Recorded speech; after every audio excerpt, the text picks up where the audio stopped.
Good evening, I'm Shamika Neely. The Monroe County Comprehensive Land Use Plan is one step closer to implementation. WTIU's Dan Goldblatt reports on how this will affect future construction. Dozens of residents gathered in Bloomington City Hall to voice their opposition to the plan, which the county commissioners passed 2-1. President of CFC Properties, Jim Murphy, has been a vocal opponent to the plan for more than a year. This document overreaches and heavily controls how land will be used in the future. I'm for zoning.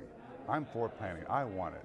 But I think this is an intense invasion on property rights in Monroe County.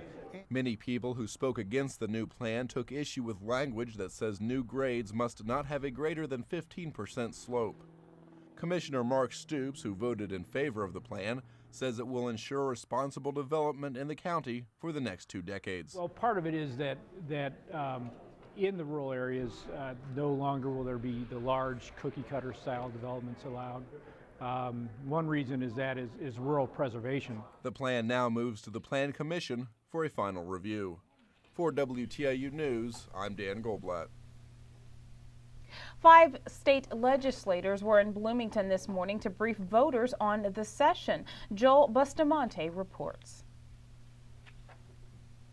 Right to work and the smoking ban have been big issues at the State House, but the representatives and the one state senator in attendance wanted to focus on other bills that have gotten less attention.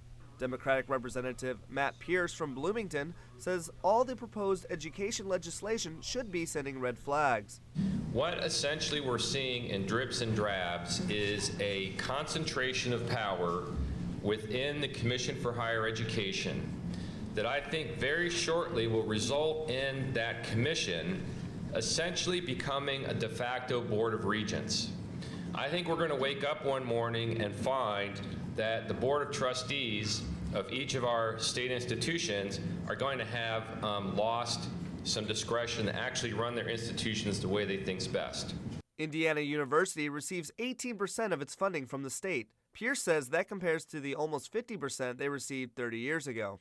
Republican Representative Matt Ubelor from Bloomfield says education already consumes too many tax dollars. There are so many pulls on our budget, and we need to be responsive to all of them, and it's a great deal of money that we're already putting in every level of education. Ubelor says K through 12 and higher ed combined take 65% of the state's tax dollars.